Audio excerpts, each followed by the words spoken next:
बड़े बुजुर्गों को अक्सर आपने ये कहते सुना होगा कि जिंदगी में एक वक्त ऐसा आता है जब हर किसी को एक साथी की जरूरत होती है।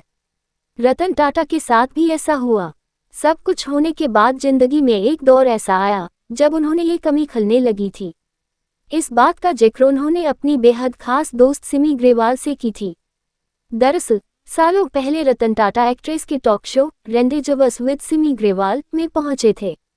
इस शो में उन्होंने अपनी शादी न करने के बारे में खुलकर बात की और जिंदगी के इस खालीपन को लेकर अपने दिल की बात कह डाली। रतन टाटा ने इस खालीपन को स्वीकार करते हुए कहा था, कई बार मुझे पत्नी या परिवार न होने के कारण अकेलापन महसूस होता है और कभी कभी मैं इसके लिए तरसता हूँ।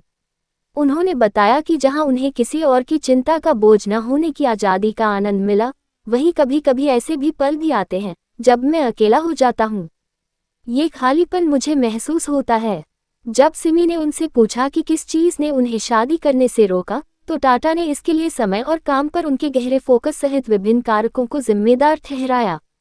उन्होंने कहा, चीज़ों की एक पूरी सीरीज मुझे शादी करने से रोकती रही। उस समय काम में मेरा तल्लीनता।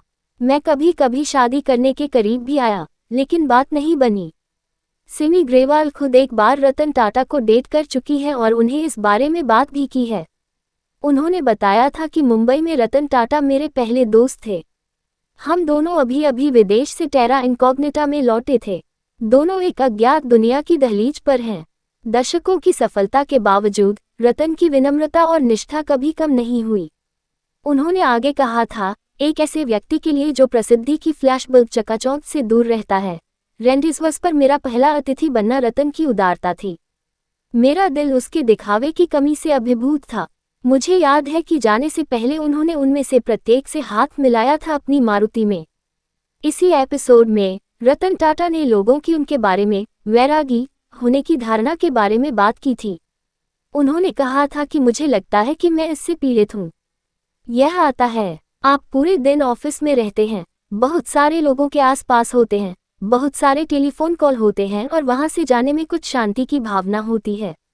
आपको याद है जब हम कई साल पहले पहली बार मिले थे, तो समुद्र तट पर घूमना वगैरह कुछ ऐसा था जिसका मैंने आनंद लिया था। मैं अब भी इसका आनंद लेता हूँ, लेकिन उस अकेलेपन में कुछ तो है। बहुत सारी सोच विचार करना पड़ता है।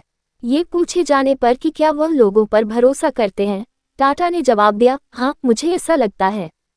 लोग असहमत हो सकते हैं, लेकिन मुझे लगता है कि मैं सहमत हूँ। आपको बता दें कि रतन टाटा ने ह्यूमंस ऑफ बॉम्बे को दिए इंटरव्यू में एक बार अपने पहले प्यार के बारे में बात की थी।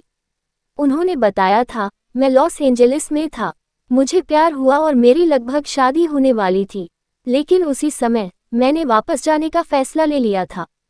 दादी की तबीयत ठीक नहीं थी, इसलिए मैं उनसे मिलने वापस आया और सोचा कि जिससे मैं शादी करना चाहता हूँ वह मेरे साथ भारत आएगी।